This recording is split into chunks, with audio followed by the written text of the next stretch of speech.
Let me just check. Lero lawyer Alexious Kamangila amene Watchula Maina awantwena amene iyeyo akuti ngakhale anthu ambiri amaziwa kuti amachita chinyengo ndipo Alexious Kamangila wapanga lero live pa 18 October 2024 kuzera pa Facebook page yake ndipo wayankhula Maina kapena kuti waulula Maina motere.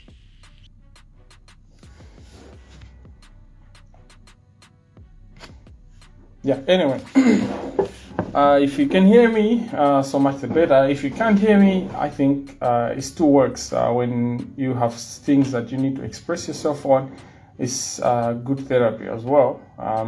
So let us pray. In the name of the Father, Son, and the Holy Spirit. Amen. Lord, we thank you for the gift of life. We thank you for you are a God that loves justice. You're a God of justice. We thank you for bringing us together to have a conversation on justice in Malawi, to have a conversation on corruption. May you guide our hearts. May you guide our tongues. May you guide our thinking and our reception. May we be people that are facing the realities of our challenges. May we not be afraid, and may we speak on your behalf, and may this meeting be of importance to the people that cannot speak, the people that maybe are not even born today. We thank you for the gift of life.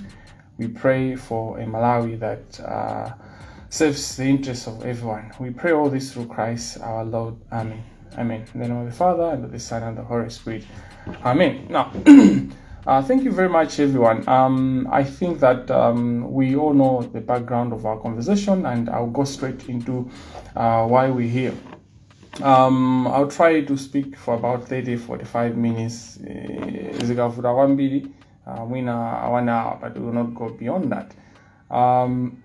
Issue yaikulu imetukambira pano za katangale wa ku judiciary. Kapena kuti kumabwalo ozenga milandu makoti kumeneko. Choyambira chimene tikuyenera tikambirane nchonena kuti kodi koti lathu linakhazikidwa motani, kuti limachokera kuti zimenezi kapena kuti kusa untouchableness ya high court kapena kuti makoti athu zimachokera kuti mwachidule. Historically, I'll start from 1993. You know, when we're coming from the multi-party democracy to the rather coming from the one-party system to the multi-party democracy, there was an overhaul change in the 3 arms of government, and we successfully changed the executive. Obviously, when Dr. Bagiri Munozi came into power, there was a different executive, different ministers altogether. Of course, a different president in Munozi himself. We also had an overall change. We changed the legislature. We had new MPs. We had the majority of them being people that were progressive, and it opened up in terms of new way of doing things. But the 3rd arm of government was the same, the judiciary. There was no change in the judiciary, the same people. In fact, the transition, the people that guided the transition in terms of what the law should be, the transition of the old constitution to the new constitution, it was largely guided by the same people in the judiciary. And so that's where our issue begins, that the judiciary, it sort of continued to have so much power, in that the same people that had been running the show in terms of dispensation of justice continued in the multi-party democracy. Now, the other quick thing that I can say, because of time, we wouldn't go into the nitty-gritties, but if you look at the judiciary 10 years ago, or 10 years before now, you find that you had a Supreme Court that had the capacity or used to be an apex court that was trustworthy, that people trust that if there are mistakes that are happening within the judiciary, if there are mistakes that are happening within the High Court and the lower courts, then if you go to the Supreme Court at appeal, you would have your issues resolved. Now, that provided a great opportunity, because even though you might have had some judges that were corrupt, some judges that were incompetent, perhaps some judges that were doing funny stuff, when you go to the Supreme Court, you then would meet judges that are doing fixing, basically clearing the mess. Now, that's different now. The difference now is that when you look at our courts, you have hardworking judges. The majority of them are in the High Court, not only in numbers proportionate, but in terms of how they're contributing to the development of the law itself. So the idea of one going to the Supreme Court, as a judge, comes with contribution. How many judgments have they written? How have they developed the law? And that's why they are called immediate, or usually they are called senior counsel, or justice of appeal senior counsel. It's an issue to do with, it is perceived. Zimaoneka kuti munthu akamafika ku court la kumapeto la kumalawi kuno limene timalitcha Supreme Court, amayenera kukhala kuti watipula ndithu, ndipo zinthu zake, maganizidwe ake pa nkhani ya malamulo, nkhani ya kutanthauzira malamulo, watanthauzira malamulo ochuluka komanso munjira yosiyanasiyana, mu nkhani zosiyanasiyana. Koma izi sizili chonchi, kuti mukaona majaji amene ali ku Supreme Court pakadali pano ndi majaji amene ali ku High Court, mupeza kuti majaji ena amene ali ku High Court atipula kwambiri, mukaona kaliya yawo kuyerekeza ndi amene ali ku mtundako. Even mukawerenga Ngakhale kuti amene ali ku mtundako ndi amenenso akhala zaka zambiri. Izizi ndi chimodzi chimene chatsegula zinthu zosaoneka bwino mu nkhani ya chilungamo, chifukwa chikuti zaka zija zimene munthu akugwira ntchito, so zaka munthu amakhala zaka pa ntchito, komano it's not just important in regards to how many years you've been there, but what you've been doing in those years. So in the judiciary, it seems like there are some people, a number of people that are there and they've been there for many years, but when you compare with what they have done, you're like, okay, are you sure 20 years? You've been a judge 20 years? We need to audit these people. And this is the first point, I think, takeaway, is that we need to audit every judge. We need to audit the judiciary in terms of performance. We need to audit them. It's not just about the future. So go this is one I would have been ntchito paja. Amene alipowa taunike kuti zaka zimene agwira ntchito. Even amene alipo mbuyo tikoza kuwapanga assess kuti anapanga contribute bwanji ku judiciary kwathu. Pamene tikumapasa ulemu komanso amene tikumawerengera kuti amenewa ndi ana mateture pa nkhani ya zamalamulo, akhala kumtundako ndithu akupereka ziganizo zawo kuti malamulo awawa akatere akayankhula chonchi ndi kuti zikutanthauza chonchi, awawa ndi olakwa, awawa sanalakwa, kapena apapa zinthu zikuyenera ziyende chonchi, apa zikuyenera ziyende chonchi, ndipo inu simumayenera kuti tikuyenera tiaunike anthu amenewa. Ndiye chimene ndimanena komanso mwina nkhani yathu yeniyeni ndiyonena kuti tikuyenera tiziwe kuti corruption is in different faces.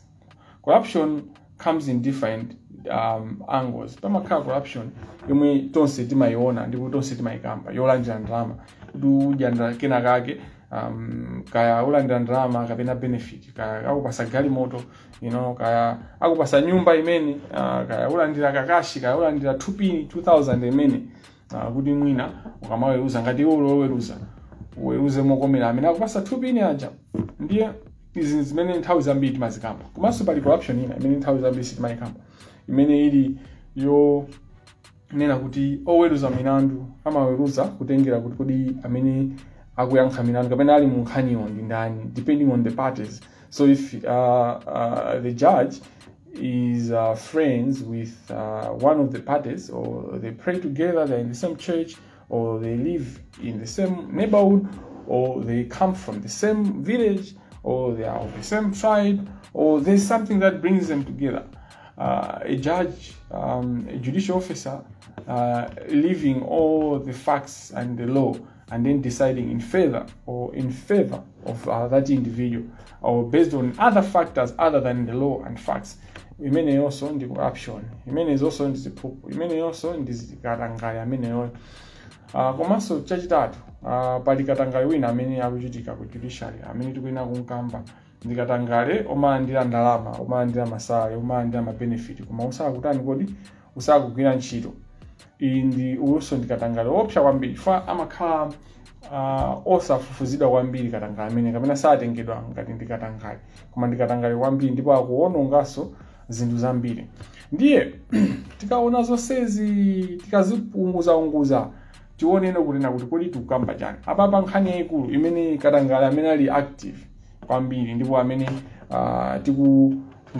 matangale awiri onse aja sitingathane nawo kutengera ndi kutengera kumuzi wa munthuyo kuti amanena kuti khoso akakhala pachani pa plasma sapheka eti uzuzu ukatera pamalo ena athupi zimavuta kuupha kwake.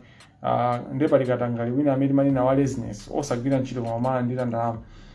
Katangale nse sitingathane naye ngati tikulephera kulimbana ndi oyambayi olandira ndalama, chifukwa pamene pamakhala more incentive, there's more incentive, and there's more push for people to really act and be motivated. There's more motivation, there's an incentive to this. Now kodi tikamakamba zacho so zaka zambirimbiri anthu makhamu kamba za katangale wa ku judiciary itakhala tikukamba even ngakhale nena Chief Justice athu amene nawo pano ndi anachita kulemba tu article P pamene kukamba za katangale wa ku judiciary, ndipo anamulemba nkhani anayilemba ndipo anapanga pana publishing. Komano chimene chavuta pakatipa ndichonena kuti tafikano pa level yonena kuti the last 2 weeks tikunena za katangale ndikutchula kuti koma khoti ilili kupanga katangale, komanso akuti aja amene aja kupanga katangale akuti aja amapanga katangale.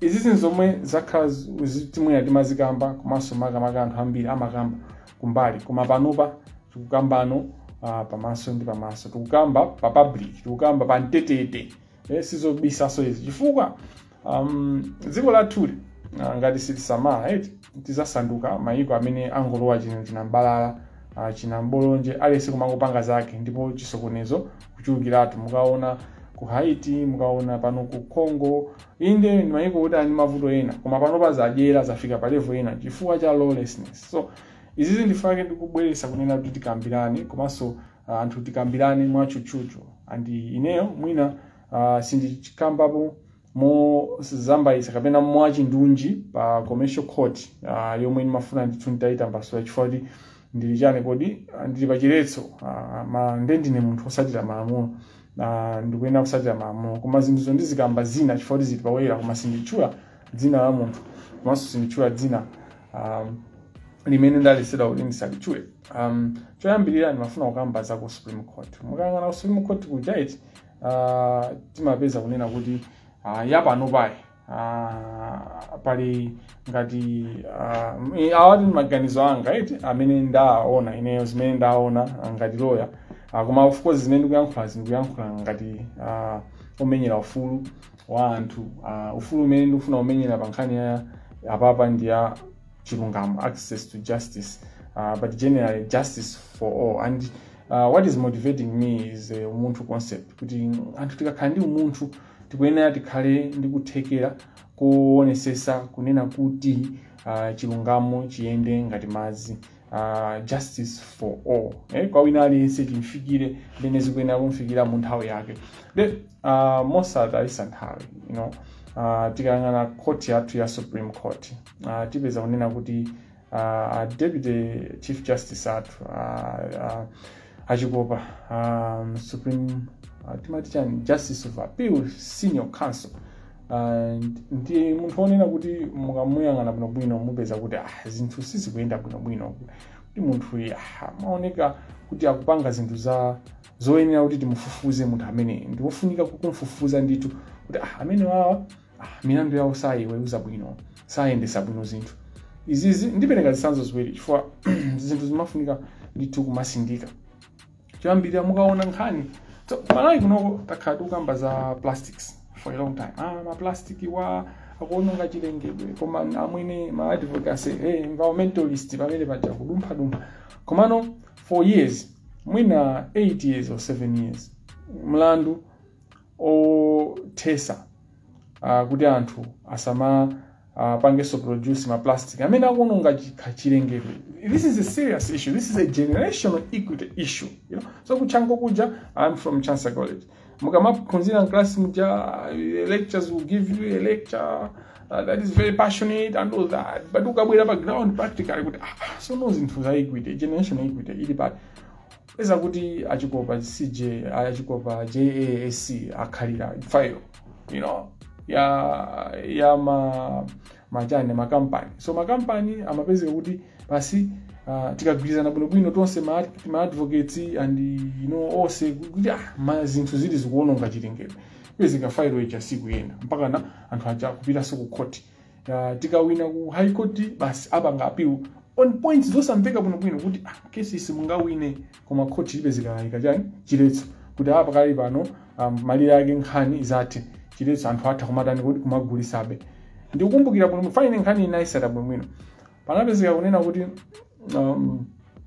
tapeze kuti yawina nkhani ija yadusa chilungamo chaoneka chifukwa nkhani zitu za environment si nkhani zonena kuti zachibwana zoti science anapanga science pali proof, you know, and chichonse chilipo m'malo mwake and maiko ambiri asuntha mukapita ku Rwanda ambiri mmapita ku Rwanda ukapanga ma meeting mmasangala ku Rwanda sitimaona mapepa ako Rwanda this zimene zozo anthu amene timamenyera ufulu kapena kuonesa kunena kuti pali environmental justice kumalawi kuno tinaonesa kunena kuti zimene zichitike kumalawi koma file ankangokhalira kwa zaka achikopa, you know. And izizi makampani anthu amene amapanga ma plastic aja they have a lot of money and anali ndama sindikuziwa pano koma nthawi imene ineyo file ndinkaiziwa amene nkaendera sindinena kuti nkaiziwa bwanji koma imene nkaiziwa amene nkaendera ndalama zinkadusa ndito. Guess what, kesi jatu achikopa mpana sana ipange mpaka na ineyo naifufuza file mpaka nakatenga ku Supreme Court and ku Supreme Court kaka anazoti inu kayo file hii pachikopa ndipo akuenda nayo kaya kunyumba kaya. So he made sure kunena kuti file ja even isamapezeke mpaka na a Chief Justice Mzikamanda. Let me appreciate and I mean applaud him. He sat he made another file. Apparently he made another file and ended up creating a file and anapeleka ruling kanija tawina ife kusangala kuvina kutani kunali kusangala maanzatu ena amaiko ena kutisangalira ma environments makamaka fine timapanga focus pano pakati pa timapanga focus kwambiri zothana ndi chilango chonyonga munthu abolition of the death penalty. So panali ena amene ali pasogolo kwambiri analandira ma praise chancha zonse maamula asinda pakati panthawi pang'ono kuona kwabweraso injunction ina kuchokera ku high court. Now injunction imene achoka ku high court inachokera kwa ndani kodi kwa court landers ndikambaso kusogolo pano pandi ku Supreme Court kale. Ndikufuna kuonesani kunena kuti corruption ku Supreme Court ilipo ndipo chikopa cha panga corruption nkhani yake sio kai koma ndimafuna kugamba nkhani ifani nkhani yet speaks to the heart of how injustice affects not only this generation, it affects a lot of generations. Mapepa amene tikuyuza panopa amene akuwalolabe amwenye kuti azipanga ndipo ife tizigwisa ntchito mapepa amene azakhala kuononga mibado ndi mibado. Nkhani ina ya chikopa ngakhale amsafuna kuyikamba poyera koma ngati CEO anthuso anji abwera ani na kuti koma nkhani yoti mwangwala kwira ndeti zoti tikupanga ni blame beno nomwe makamaka ICB council Matemba ananena tikukamba za ma elections zija 2019 2018 makamaka I think chama 2019 kuti apapa pamaoneka kuti majaji amafuna kuti anali tsiku limene ndinalowa ndithu I think 2020 ndinalowa ineyo mu Mulanje House pa press briefing imene ankapanga Matemba ndipo ananena kuti pali anthu ngapo munthu wina wamkulu wa business amafuna kutani kodi kupanga bribe majudge, you know, amafuna kuti ma constitutional court judges should rule in favor of a certain party to the dispute, and zikuonekanso kuti munthu wina wakujudge ndipo zinamveka kuti mjudge wa Supreme Court anali mungu imene amafuna kupanga bribe anthu. Ineyo ndimakhulupirira kunena kuti ajaji amene anali chikopa siyena ayi ngati ali ena ndikuti atiuza ICP, koma ICP ajatu nkhanicha sanatiuze mpaka napano kuti zinayenda bwanji. Amangonena mmasa modumphadumpha kuti tinafufuza sitinapeze mlandu. Kodi munamfufuza ndani? Amene anafufuzidwa ku Supreme Court ndi ndani? Ngati ali chikopa bwanji simukutiuza kuti tinafufuza zakuti tinapeza zakuti pa zifukwa izi sitinakapita nayo nkhani kuchani ku court, tinalibeka ichi. Komanso pamene tingabwere ku Judicial Service Commission kunena kuti munthu kuganizidwa nkhani kuti wapanga zinthu ngakhale court litampeza kuti ndosalakwa, komano pa administrative level ngati pa Judicial Service Commission ithabe kumpeza munthu olakwa kutengera ndi role imene wapereka kuti zinthu zomafacts ndiona koma mwina palibe umboni wopanga proof chinthu, koma munthu uyu munkhani mwanalimo ndikeze pamene papachikopa chifukwa kuti ndimafuna kutambasula chifukwa ndi munthu wankulu. So munthu wankulu simangu komanso so munthu uyu ndi dolo, ndi munthu woti timamufira timachira naye tikapeza mpata ndochezeka. He's very good, you know, he's great, he's great vibes. But when it comes to corruption tikuyenera tiphunzire to call a spade chifukwa nkhani ndi njira yomweyo yokhayo imene tingathese katangali mziko muno. China mukaona Justice of Appeal Senior Counsel Madise mupeza unena kuti ku muzuzu kuli nkhani zambirimbiri zo injustice and anthu amakamba moyeraso and anthu akulira ku muzuzu mavuto amene anasiya. Sindingakambe zonse koma ningokamba chifukwa cha nthawi, ningokambapo za mwachisanzo pompano panachitika case imene zimamveka kunena kuti lawyer Jefferson anali ndi ma issues amene amapezeka kuti katundu wa anthu amalanda katundu wa anthu momvesa chisoni, and anthu awaonena kuti katundu ameneyo that's their livelihood, moyo onse agwira akudalira chimene chocho, you know, that's their pride. Koma apezeka kuti amapanga zosazwika bwino basi milandu katundu cha anthu amagwisa ntchito anthu akuchani kodi akukhoti aja amati mamasho, you know, basi kupanga basi kuseva chinthu pamakhala maamulo ake kuti mupase munthu nthawi basi isanapange nthawi ija akamulanda kale munthu katundu, kuonesa unena kuti afuna kulanda katundu osati zosalira za malamulo. Zimenezi kutengera ndi mmene zinthu zina tinamvera ndipo nkhani imene inayendera Jefferson amanenda kuti zimene amapanga ndipo amapanga ndi ajaji akapena kuzera mu court ya ajaji amene pakadali pano nawo ali ku Supreme Court, a Justice of Appeal Madise Senior Counsel. Guess what? This judge you know, reprimands the lawyer Jefferson and recommends Malawi Law Society to investigate and to do the needful, and guess who stops the process? The lawyer gets an order from the court and then goes to the Supreme Court.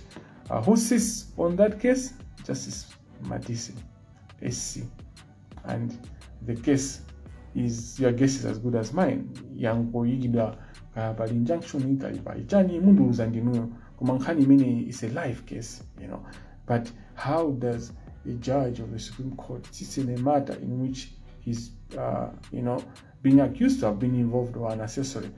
Whether it's true or not, it's a different conversation, because justice should not only be done but should be seen to be done. I can also mention Justice of Appeal akapanda amene kunena zona sina mvere zambiri komano pali ndithu kakateo kamene kakuonesa unena kuti naonso ndithu ndikagulu katatu kameneka, you know, achikopa SC Madise JSC ndi akapanda JSC. Now tikaona zimene zikuchitika ku Supreme Court mukufufuza kwanga kwa ineyo pakadali pano kufufuza kuchitikabe and zinthu zikutuluka zikuoneka kunena kuti nzikamanda JA panopa sinapezere hard copy, I mean hard evidence. Komano, there is a sense of corruption that is being involved in, which is passive corruption. And pamene wamuniverse, the passiveness of the Chief Justice in Malawi is a form of corruption. He has received complaints, he sees things going on, he's allowing whatever is going on to go on, and in the end, he's not acting. He has basically killed the Judicial Service Commission as a chair. That's a form of corruption, and they should be reprimanded. It cannot be the same punishment that he is supposed to get as the other people that we know, that they're actually receiving money, that they're actually doing what we can. But his passiveness has the same implication, it promotes the injustice that is going on. Now, let me talk about the Supreme Court in good light. We have other judges, Katsala, JASC, we have Dorothy Kamanga, SC, JASC, we have Ivy Kamanga, Nyakaunda Kamanga. So there are two Ivy Kamangas, but the other one is Nyakaunda and the other one is Dorothy. Both of them are Supreme Court judges, and all of them are female, which is amazing. But all of these are also, there's nothing that we hear or we have found in terms of them being corruptible. We have amazing Supreme Court judges, but the three that I've mentioned, the other one is the president of that court. So he decides who gets what, and so they are basically running the show in the Supreme Court. So you see how powerful corruption becomes. Now let's get back. As I go to the High Court to talk about the High Court, you find that Kuti limene siningayankhule za iyo chifukwa chonenazo kuti pali injunction mukangoifufuza panoka makesi ake amene amachitika ku Lilongwe, anthu akalimba mtima kuti akupita makesi ku apilo, kuti amapanga city pa apilo imene ndi ndani. There will be these three people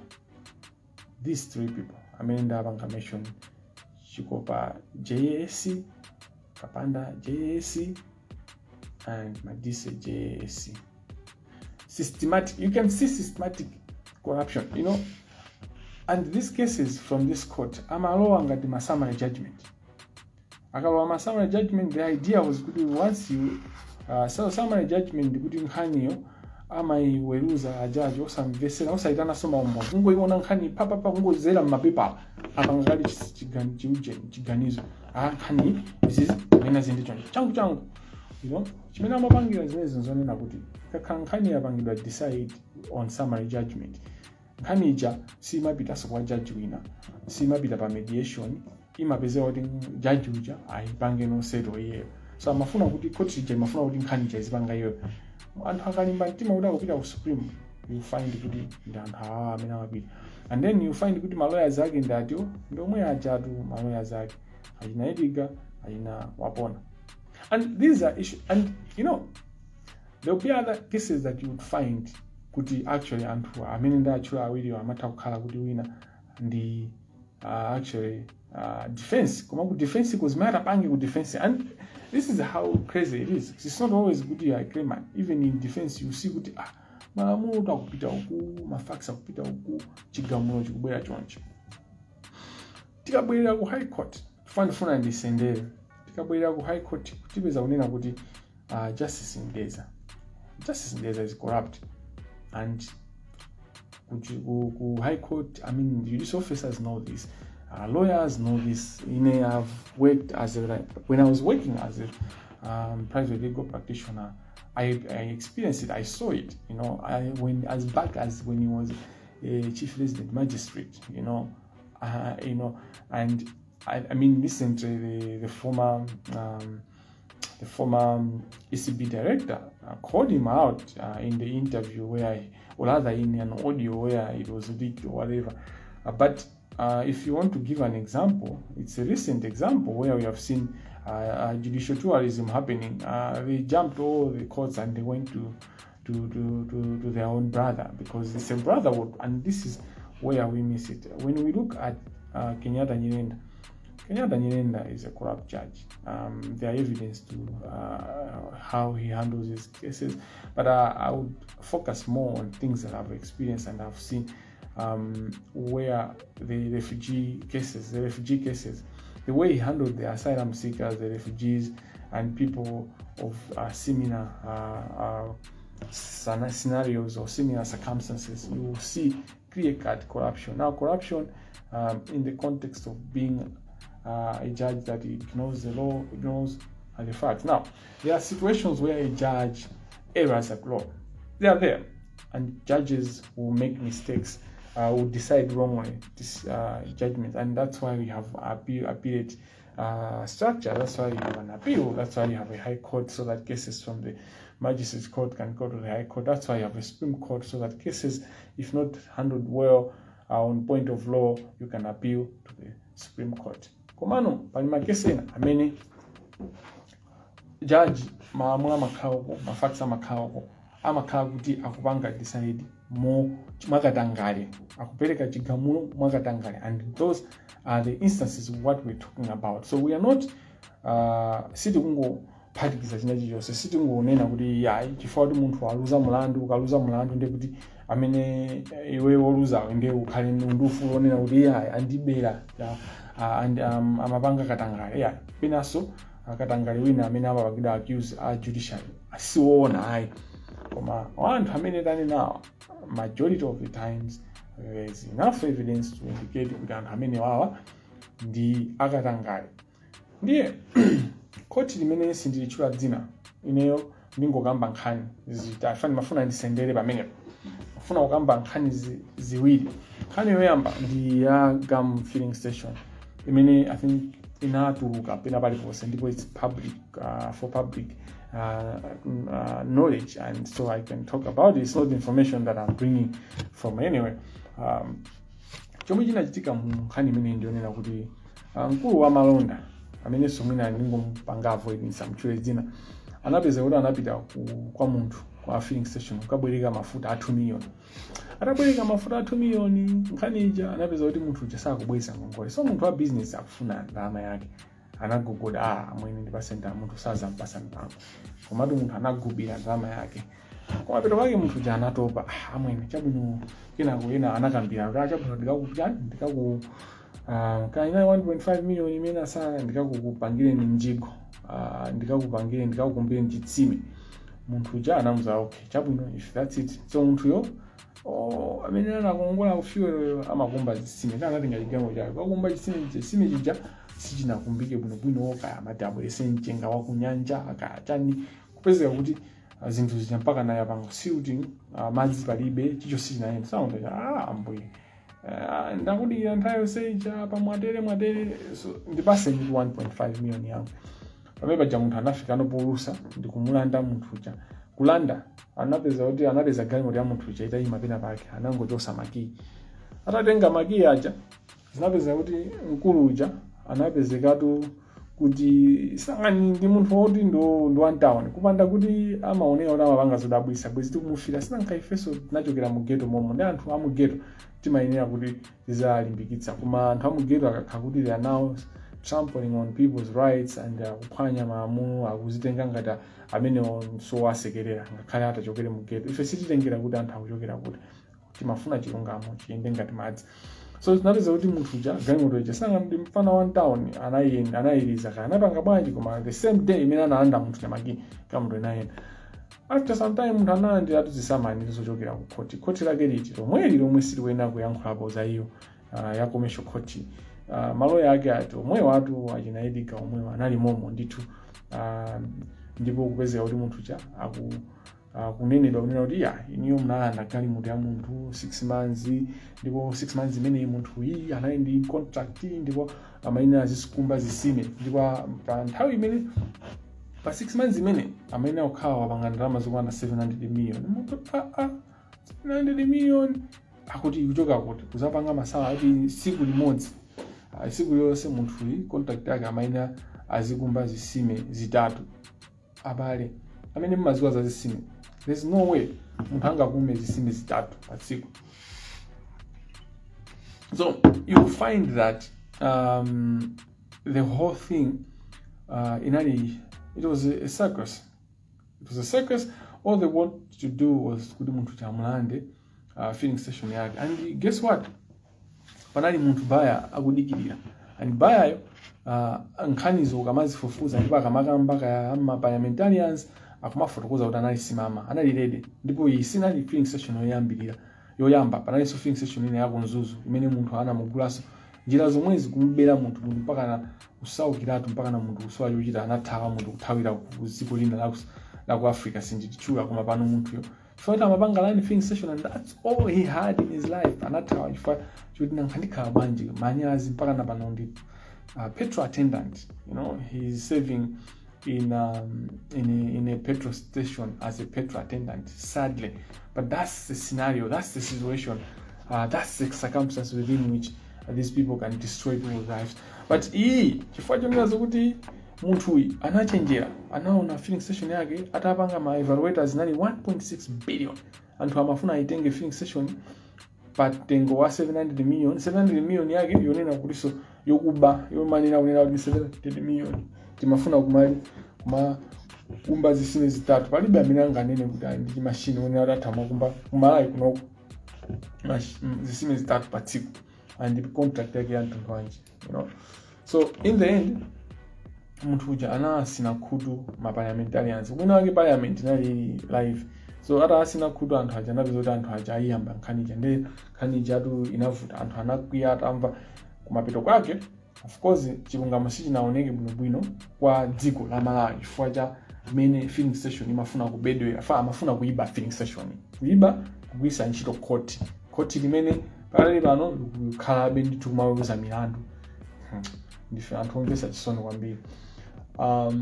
Komano munthu uja anapulumutsa filling station imene kuma filling station imene ndikuuzani ndi 2D imapita kupanda kunena kuti parliament analowerapo atayamba process yonena kuti koti limene alibwerese pabwalo ndipo ali chose amati impeachment zinapeza kunena kuti munaloweratu magangani 22 kubwera basi kusokoneza kuwononga, you know, a Victor Musowa amene ali MP amene amafuna kuti abwerese private member bill amene private motion yopanga impeach koti limene napeza kuti basi tu munthu waopsezedwa kuti pani iwe anthu amene wanda amene amabweresa ndalama kuno komanso uyu amene ukulimbana naye lawyer wake yombale wake ndi MP chanchani kodi chipani chikuchiona. So kupezeka so chila chimene nganene nchonena kuti nkhani ya corruption ya ku judiciary imapanga affect zipani zonse koma ndi sendeka koma ndi malize kai bwino nisa khali pena pali ponse, you know, nisapeze kuti basi ndingo I'm everywhere. Nisapeze kuti nisapange chinambalala kupezeka kuti nkhani now aboma ifa ma MP aboma ma MP MCP now sanali kuti ya munthu wajera anthu andizigawe ngati thani naye amene asavuti asazuze so anthu ena osalakwa asazuze amalawi, you know, asapange zinthu zononga ngati zimenezi. Anapeza kuti no weekend imene mabwerayo kunali golf tournament ya president fundraising. Guess who they saw this court sitting next to the president of the Republic of Malawi, and the MPs were just mouth agape kuti munthu ya ndipo dali right ifeo chitimenya nkhondo osaziwa kuti tikumenya nkhondo ndi anzawa abwana anthu amene akwathandiza abwana, you know. So that's how the issue ended, and I want to show you how corruption works and how corrupt people connect themselves to the power and how even the powerful people can be corrupted by the power. Kuti sometimes the corruption is not kuti anthu amene ali in power ngati a president mwina analandira ndalama yonse ku court imene, just association. People would be scared to touch this person because of fear. Ndanzawa abwana dawo, you know, mwina akudalira pamene so mwina sizili choncho koma simina sizili choncho koma mwina sizili choncho. Now chomwe chasisazaye kuti ndongo ichoke nyanga ndi nkhani ya Salima Sugar Company. Nkhani imene iyi ndesiyana apo wonde tikuzane chilungamo tipanana iyi tithera sithera so mapenalty tiwina 5-0 ikamatha 90 minutes. Nkhani ikamatha 90 minutes tikhalalani tawe ndipo munthu osanjenjemera and ndithokoze amalawi chifukwa choseguka maso komanso kukhala interested ndi nkhani ndikuonesa support chifukwa andale watu ndi anthu ena, they listen to the voice of the people when they are panic, because andale do chimene ali interested, sali interested to solve our problems, they are just interested with their popularity, they are interested with their heroism, kuti afile kuti iwo ndi mahero, kupanda iwo Malawi sana kapulumuka, kupanda iwo nsewu sitinakakhala nawo. Ndiye mene anthu mwaonesa interest pa nkhani ya chilungamo kuti ku judiciary kuzichitika chilungamo, zapangisa kunena kuti andale akhale forced kukhala interested pa nkhani zimenezi, zapangisa kuti andale akhale forced kujoina the movement of the people. Komano tiziwe kunena kuti andale wandofunira kuchenjera nawo chifukwa iwo amabwera kuti angodya shine, koma atha kupezekaso kuti nkhani chaitani ayikhalira ndifake sitikuyenera kugona tulo. Ndiyetu Salima wo sugar company mwachidule ndi company imene imayendesedwa ndi anthu ongobwera amene anaitenga mwaboma, komano anapeza kuti anayendesa mwakuba, amapezeka kuti akutenga ngongole maiko mwina ani ngongolezo ndalama zonse kumakajera ku India, ndalama zonse azipanga se invest mu company, koma kuno kumangotani kodi kumangopanga exploit, kumango lima sugar wawoja, ndikupezeka kunena kuti sugar ujaso even amene akulima ntchito akuperekaso kwa anthu aku India, amakatenga anthu odula mizimbe kuchokera ku India.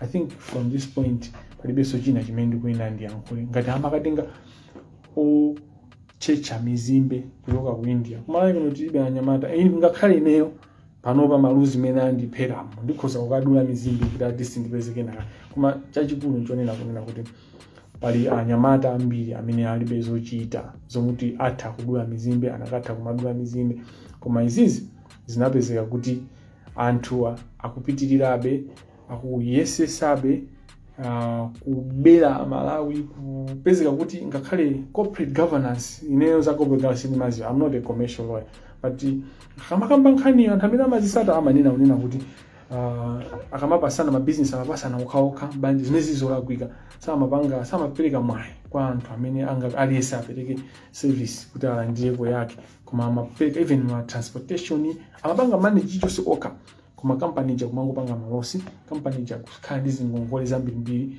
They were doing money laundering, and there was a forensic audit that was done, and they found these people who did their crimes. In fact, I think there are warrants of arrest that were created, and I wonder why the DPP has not arrested these people.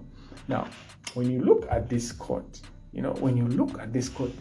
and in this case, the case comes before the court, and the guys are suing government, and they are seeking 5.5 billion. Ngongole zimene unenazo anabweresa ndi ndani? Iwo aupangalani njani, aulawangalani company. The case has no merit, but the court grants a freezing injunction, which means kuti apezeka kuti ayika chiletso kuti company imene ya sugar yopanga sugar muzi wa kumayo kumene tikondera sugar timamukonda, ndipo sizophweka kupeza ndipo tikampeza timamuchita kanthu, koma zimene apanga nzonena kuti company imene ya Salima singapangeso sugar kapena kuti kuipha chifukwa kuti atseka ma ujene awo ma accounts awo kuti simungati kusiseso ndamali yake mwapase anthu awa ndalama zawo zimene akupanga claim. Izizi sizikumveka pachilamulo chifukwa company ndi ya ku Malawi imene nina ndi ma assets ku Malawi. So ma assets wo anakakhala security for this company. Nkhani ina akatha kuma milandu yawo anakatha kumakamba usapanga freeze ma accounts. 2, company inafika pa level imeneyo kapena ili pa level imene yoti mavuto osiyana-siyana chifukwa cha anthu ake omwe amene akusumira tanena zicha za corporate governance kuti panalibepo corporate governance, komanso anthu forensic audit inaonesa kuti ani milandu. 3, anthu watu sakhala kuno aku India, ndi anthu aku India akulepheresa company ya kuno kusayenda chifukwa chikuti akuti akusunga security. Zosamveka, koma chachinayi chimene chofunikira pa nkhani yawo pa ma contract yawo amene asayinirana ndizonena kuti pakakhala kusamvana nkhani imayenera kupita ku arbitration, imayenera kukakambirana kaye isanapite ku court. Nde koma awawawa Kuti amene wawa komesho kuti amene sitingamasule pano chifukwa chikuti tikuopa kuti nafeso ngakhale tili aloya zimafika nthawi yonena kuti umafunanso nawe loya ndipo pano maloya anga andiuza kuti sindingatchule zina ngakhale ndikufuna nditachula zina. Kuti imene likupezeka kuti linapereka injunction imeneyi posasatira malamulo ena aliwonse. Simayenera kumva nkhani imeneyi yapanga yalolera kuti kampani imeneyi ifike ponena kuti izingwe. Chomwe amafuna anthu amene wanende kutambasulire zinthu zindazisata boma mmene ndalama zimabedwera mmene anthu amabera ndalama or mmene amatusia ndalama. Chomwe amafuna nchonena kuti pamene sugar salima sugar ikukanika kupanga sugar chifukwa chikuti ma account awo apangika freeze frozen their accounts. What they wanted was anthu aja akhale panicked and asojutan chochita and amafuna kuti tikafuna tiyankhule ngati kuti oyang'ana as a political analyst a political analyst mumva kumuona unena kuti sugar panopa anali wokwera kale pakatipa anapanga stabilize for nayo so salima sugar wake amapezeka pa market, so there was a competition with Lero. But the moment you have just one person providing, there will be high demand, and the moment there's higher demand, the price will go up. So amafuna kuti pamene boma lili panicked kuti sugar kwera so tija manyazi ka zandale zawo mmene mapangira mumaziziwa nyake apeze kuti apanga tapanga resolve zimene basi akagwade panthu achati tikambirane mafuna bwanji amafuna 5.5 billion ababa koma ife tikupasa 2 billion. That's what they wanted, and this is a practice that if we are to do an audit, we'll see kuti amapanga zimene zizi makampani and milandu imene maendera masuti ambiri si nthawi yake ukhale ifa anthu atha kumaona ngati ena akumayankhula akufuna kulimbana ndi boma akufuna kunyazisa judiciary kufa boma I don't care about any government. I don't care who is the president of Malawi. What I care is kuti president akupanga zoyenera akupanga zotumikira Malawi ndiye khani ndionena kunena kuti njira yomwe anapanga akhoti amene wawo ndiye amwenye amene wawo amafuna kunena kuti anthu akhale pa panic kina kwapange settle outside court, and izi zachitika muyang'ane mufufuze magesi ngati Southern Region Water Board mufufuze kuti chinachitika njani kumeneko mufufuze anyway ndisakambe zambiri. Nkhani ndionena kuti court limene lili ndila chinambalala ndila corruption ndila corrupt, and there's enough evidence.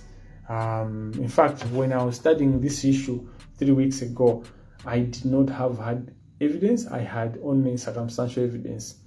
Chifukwa chamatu kuti akhoti limene mpaka nakumafuna kusuma mpaka nakusuma kumene had evidence chayamba kubwera ndithu yamba kupezeka yabwera yandi ndipo ine sindi ife tilokonzeka kunena kuti zinthu zimene zikatuluke pa court ndipo zikatuluka ndipo kumano key issue mwina ndisanafike pa key issue maloya amene ali ma key players, so ndakamba za judiciary mwa chuchuchu maloya amene ali chifukwa cha nthawi ndi khanga ndi kudwadu akita awapona kita amene ali anzanga and akatolika anzanga. I like Kita as a person. He's great, he's very friendly.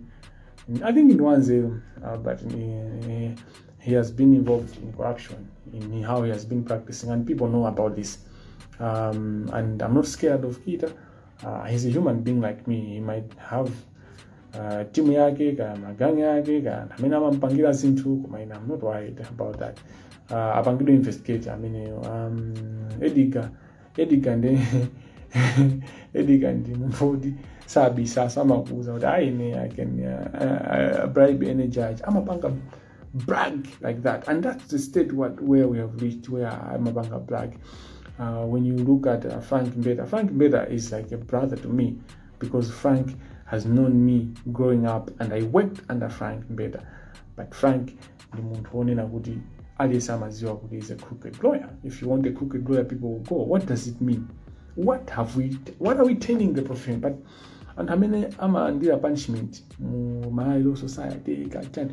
Frank ni muntu na kuti mulandu and hamafuna kumubanga investigate and Lamek Mademba council also analilabo nkhani mene kunena kuti ifeyo timafuna munthu kumpanga investigate now the injunction yoti sampanga investigating into ACB being given a clear-cut issue of corruption, because that's judicial corruption, and then corruption from the bench and corruption from the bar, which is a critical issue of Malawi law. And I'm not scared of my brother, Frank. When you look at now, I've talked about private practice lawyers. Let me talk about two lawyers from government that are corrupt. Stephen Kayuni, Dr. Steve Kayuni, he's corrupt. And there's evidence to how he handled Martha Chizuma.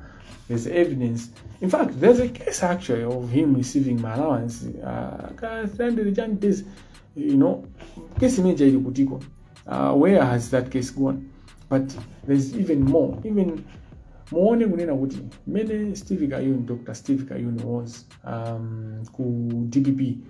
Kunali milandu kumango kukana kumakutani kupanga hizi mpaka nakuzamangisa pangolini watu Martha Chizuma. Before Martha Chizuma was excellent. I think people underrate what she did, because she was fighting the system. She was fighting and all that. There are things that she should have done better, without doubt, but we should have helped her. We should have helped the Malawians. You should have woken up when that lady was facing whatever she was facing. In another life, things would be better, of course. The DPP, the current DPP.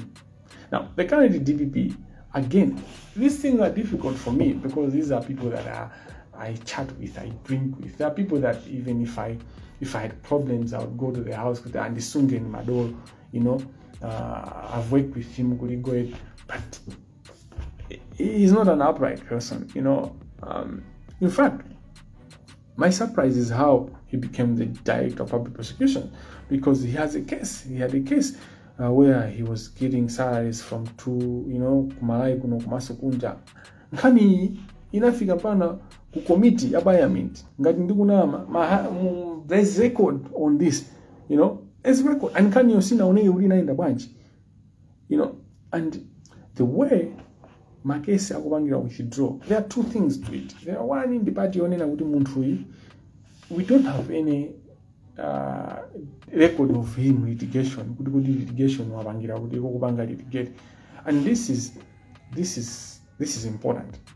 And this is not undermining anyone's integrity. He's very brilliant. He's brilliant, but he's a brilliant administrator. And of course, we need that. But when you are in that position, especially director of public prosecutions, you need to give instructions to your counsel. And how do you give instructions when you don't have enough experience in litigation? It doesn't have to be prosecution. Even in defense, you learn how and what cases has he done. So some of the withdrawals might be from might be on the question of competence, but largely there are issues that we need to investigate, which are good magesi amena wabanga withdraw wenda bwanyi vuto ndronena kuti my institutions are many agwena wabanga hold these people accountable. They are also corruptible big time. Parliament ma committee are to serve within this abonnement, so they are supposed to provide.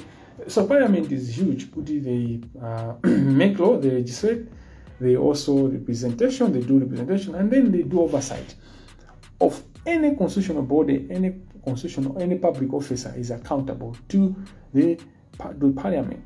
But they seem to be selective. There's politics in it. There's so much corruption that goes within parliament, even in terms of appointments, in terms of questioning people and holding people accountable. We need to check that. But above all, let me go back to the judiciary, which is what we're talking about. So Mabanga mentioned Mawea Zajachifuga. Corruption at the bench. It cannot happen by the bench itself. It needs to have and Hamina Wibangisabudi is the end. The judiciary is a key. Okay, so I was praying Mambio. I prayed the Holy Trinity. When you think about the Holy Trinity, we have the Father, the Mother, the Son. So the Mother is the Spirit. The Holy Spirit is the Mother. So in the context here, as many Tugambaza, executive, judiciary, and parliament. The executive is the father, the judiciary is the mother, the spirit, and the parliament is the son. The judiciary is at the apex of fight against corruption. Why? It's like blood in your body. Blood is everything. If you don't have blood in your body, so Ngakhale moyo. Life yako depends on blood. Kumpweya kuti uyende upite pamalo paliponse umayenda njani ndi magazi. Mpweya kuti utuluke oyipa umene timapanga breathe out umayenda ndi magazi. Zakudya zimene tadya zija kuti manyongomentsi, nutrients, machancha akafike kumalo kwake kuti munthu uzooneka ndi munthu ndithu, kuti uzooneka ngati if you are a man kuti udya you are strong. Ndi magazi amapitisa zonse zimene kuti zonse zikuyenda bwinobwino. The high court, the judiciary, if susana koseku tikakhala ni milandu tikayang'ana milandu yonse ka malamulo oyendesa anthu amene apanga ziphuphu kaya tikuyang'ana kuti munthu amene waphwanya malamulo oyendesera ofesi yake, zonsezi timabweresa pa koti kuti koti lijano litiuze kuti uyo alakwa kapena sanalakwa. Anthu amene ma judicial officers, they pray the role of God. That's why timayitana kuti your worship. That's why we call them my Lord, my Lady. That's why we call them all those names, because we imitate the justice of God, that God is a God of justice. This issue is not light, because without a just system, with a corruptible judiciary, you cannot fight corruption anywhere, because people will get away. So when you can't stuck anywhere else, the judiciary has to be a place where you find solutions. And in these circumstances, not only is the corruption happening, but the corruption is being sustained. The corruption is being normalized. They normalize abnormalities. And this is where, as a country, we have to wake up. We have to act. It's not just an issue of saying, this is going that. We need to take action in ensuring good institutions fix. Chief Justice went out to kill and chilo yao. I think antwao PTSEP, Judicial Service Commission. Meanwhile, the executive has been athandizira kuti judiciary yathu iwonongeke iwole ifike pamene yafika apa, and athandizira ifoti amabanga benefit. And when I say the executive, see executive yaja kwera okai, executive ya ABM executive Ngakhale Chidima, may his soul rest in peace. He was part of the problem in terms of judicial independence and in terms of corruption. He had influence of the judiciary. That's why he had company that he had. You know the company that Chidima had. When you look at Joyce Banda, he had her own issues. No one wants to fix no politician would want to fix the corruption in the judiciary at the bueno, you know.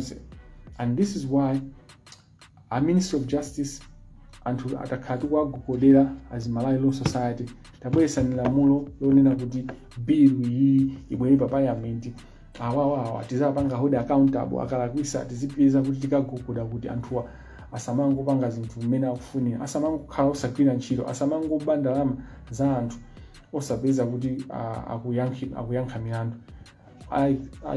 Minister of Justice kudumpha ifeyo sitifuna kuonekera ngati kuti we were trying to influence this blah.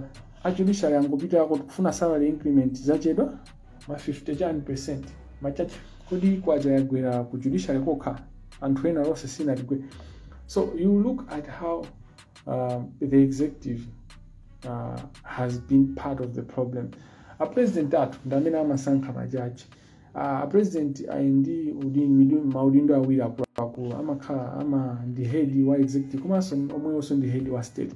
That head of state has a responsibility to call out the issues that are going on in the judiciary as we speak. Anthu takhati kudandawa chiyambire ndi kutchula dzina la court limene pakali pano singalitchule chifukwa kuti ndikuyenera ndikayankhe milandu.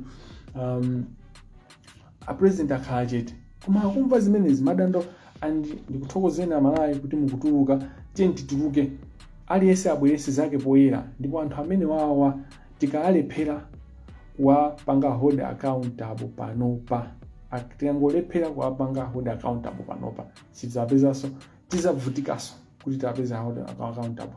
Chosangalatsa nchonena kuti anthu amene amapanga corruption mu judiciary kaya supporting staff faso ma clerk achi kuli corruption kumene kucha timalawa chanchani kairena amene amaleka zambiri amene amapeza madata ambiri. It's a form of corruption. Tikuyenera kunena kuti tikonze zinthu kuyambira pansi komano pansipa anthu easily get in trouble koma ku judge of the high court, judge of Supreme Court kumakhala zero, kumakhala ngati iwo andangelo sapalamula. Nde tikuyenera kuti tiyambe ndi ajaji amene wawa amene apita ku court kukadandaula amene wawa ndi tisitiasiya. Komano tikamapanga zimene tiyang'ane chitsogolo kunena kuti sitikufuna kunena kuti tithane ndi munthu mmodzi kenako kutuluke anthu ena 5 because zimachitika choncho corruption and systems that are corrupt happens like that. You deal with one person, you try to make them an example, but 5 more come up if you don't fix the problem. So we need in this movement you people to come out. We should not rest. Ndipo mukayamba nkhani za injustice mmene zikuyendera ndi mmene zayendera ku judiciary mmene anthu akudandaulira muona kunena kuti anthu akuzunzika ndipo judiciary in action yathu kusapangapo kanthu kukuzuza anthu ambirimbiri. Kuli azimayi amene akudikira ndalama zawo kwa administrator general za abambo amuna amene anamwalira, azimayi amene ali azimayi amasiye ndi ana kuti asamale mumva ndalama zake mwina ndika 3 million ka 7 million koma anthu amene ali ndi ndalama za mbirimbiri ngati ma 200 million zimatuluka ndalama nthawi yochepa chifukwa cha nkhani ya corruption. Koma izizi zimalimbikitsika chifukwa judiciary yathu panopa zapanga normalize corruption. We should not lose focus. So pena anthu amanena kuti mukupezeka kuti mukumatchula aliyense mukutantani munakapanga focus. Actually this is focusing because we need to mention the enabler. There's a system that enables the corruption to go. So we need to mention kuti ku Supreme Court kuja kuli ma enablers amene amapanga enable court iyi imene akadandala court kuti zichitike. Izi systematic ICB tipange zinthu za nzeru panopa muli ndi public imene kuyang'anani ndipo ili mbali yanu osaopa. Tikwire anthu tiafuse ndipo tafufuze. It's even better if we found them kuti they are innocent because then wala kwira anthuwa. So I'm happy to find people, but the issues that are before kuti tisayankhule osaopa china chilichonse. You can question a public officer and the law is clear, freedom of expression, you are protected. In fact, isikuti tukwane majaji, isikuti chitani, we should just make sure nizomwe tukuona kunena kuti ndi mmene zinthu zikuyendera chonchi apa zikuyenda chonchi zinthu za straightforward. Tikonde dziko lathu, tiakonde ana athu, koma kuwakonda ana athu anthu ena amaona ngati kuti kupanga tsogolo la mwana wanga ekhaya. Fixing the country is loving your children because anthu amene azazungulira ana amene wawa is important. Anthu ena ake mangoona ngati kuti mukatuluka panja kupeza ana ena osasamba alibe mayala nkomwe, you are okay as long as your kid akupita ku St. Andrews, your kid is going to high school and all those kind of schools comes academy and all that. You should know that no one lives alone and you can't be saved alone. We need to save everyone. We need to support everyone. And this is not... So the issue about capitalism is that capitalism only works where there's rule of law. So we need rule of law within our society, but critically in the judiciary. So is easy the conversation yoti tipitirize kukambirana tisathere pompa and palibe kuopa and sitiopsezedwa ndi kupita ku court kaya kutani muziwe kunena kuti we have the power that the criminal has is your fear. Man amene makana wakaya future yanga, who knows your future yanga, ineyo future yanga munthu before you kupanga fight corruption it doesn't know future yanga yata. Just tells you how weak the person is, because my future that's my future. I'm creating the future for this country.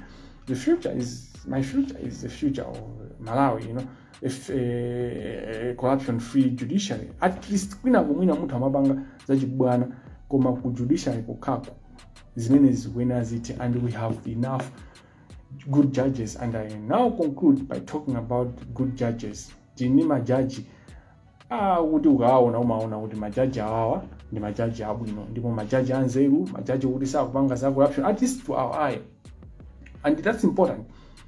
Ngati pali jaji wina amene afuna azipanga zokuba kazakwa chabwino tisaone, ife tisamaone, tizaona kuti ndoyera chabwino, koma tisakangoona. So we have Kapindu, Professor Kapindu, we have Dr.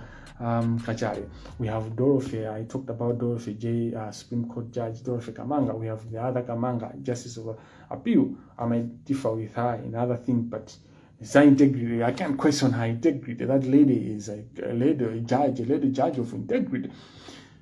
We need you to come out. You can't just be good alone, in a system that is corrupt. That doesn't make sense. There's something wrong with you, the good judges in the High Court and the Supreme Court. Rise up and fix your judiciary. You failed to bank account, and we're calling out on you because we know of your integrity and we know your capacity. And Tanzania akubao muma abasa matama ndinuyo chifukwa simpangapo kanthu. Ndikufuna kuti holding accountable muyambe niyo kumene koko mwagwire pakhosi anzanu, and we should fix this country together. We should fix your judiciary. You work better with everyone doing things right, because in our Samaoneka Maduro, we know if we do a lifestyle audit, in fact, we need to do a lifestyle audit for all the judges, including Amenduka, Gambia, Makamaka, Kaikira, Akumaba, Amina Uma, we need to really do a lifestyle audit, but we need to audit the whole judiciary. The donor community, we need your support. We know you have your limitations. This is a local dispute. This is a local issue. Fixing corruption has to be done by Malawians. If we are Malawian, we have to fight corruption, but we need support. The same way you are supporting the government of Malawi with funding, you should help civil society. You should help women that are struggling in the child justice court to rise up, empower them to do self-advocacy. And we need funding properly within the Human Rights Commission, Yasi, Manja, Kayata, Apasini Rama, many wao agreeing shito, zo tamangisa, kuti corruption, corruption is possible to fight corruption, and don't be scared. The strength of the criminal, remember, is in your fear. System, you are the ones who create the system. You are the system. Your silence helps these people to thrive, and we are doing injustice to the generation to come. Malawi, we are in negatives, and the little we have, the little we have with the economy can't run. You can't improve the economy if the judiciary is corrupt, if you have people that are, corrupt point blank like the way they are. This is our battle. This is our war. We are fighting for our survival, and we are angry before this is where our future depends on. It depends on fighting corruption and especially cleaning the judiciary, and we're going to clean our judiciary. I would like to thank you all, and I would like to fixes into komaso tukupanga kwa ineyo sindima yankula zambiri koma iniyo koti sina kupangini stop. So everyone has to speak out, and we need to start engaging, but without violence. I don't support violence. Violence has never brought anything apart from suffering. I want to thank all of you. Mubanga contribute this battle, continue to contribute. Do something about this situation. Don't just be, pray about it. My life is in danger. There was an attempt on my life. I'll not give you details. That's a police issue. I don't trust the police, majority of the police. Okay, I don't trust the same way as our judiciary is only nakunena kuti and how many amakhala active kwambiri ku police kuja ambiri amakhala saka trustworthy. It's the same thing. So I'm trying to protect myself as much as I can, but you should know that I've put my life in danger, but I'm not afraid. I'm not afraid to die, but I'm not dying, by the way. But at the same time, the country is more important than each one of us individually. And if really this is the case, we need to and don't I don't want to with someone. No, let Chilima rest. This is me. This is you. If you're fighting for the country to be safe, it's you. I don't want to Chilembwe. No, Chilembwe died fighting for freedom. I'm not going to die fighting for freedom. I'm going to I'll die in Ukalamba. I'll see my daughter's grandchildren that I'm sitting, and we're not going to stop this. Let us pray. In the name of the Father, Son, and the Holy Spirit. Amen. Lord, we thank you for being with us. We thank you for guiding us. We thank you for giving us power. We thank you for giving us internet. We thank you for giving us people, being able to have this conversation. May you enlighten a fire in us. May we be the light of the world. And may we go out to engage. May we go out to clean our judiciary. You're a God of capacity. And we believe that we can have a judiciary that is not corrupt, that is incorruptible, that is working to save the people. God, hear the voice of your people. Hear the voice of the women in the magistrate court. Hear the cry of the men that are in prison without a reason. Hear the voice of those that are losing their mind. Hear the voice of the banks that are failing to realize their securities because of corruption in the judiciary. Hear the cry of the insurance companies who are failing to run the companies because of corrupt judicial system. Hear the cry of young children that are failing to get medication, that are failing to get education, that are failing to have a life that they deserve because of corruption. May you heal us. May you heal our hearts. May you heal our thinking. May you remove our fear as we are pursuing your goal, which is that you are a God of justice. May we be people of justice. In Jesus' name we pray. Amen. In the name of the Father, Son, and the Holy Spirit. Amen.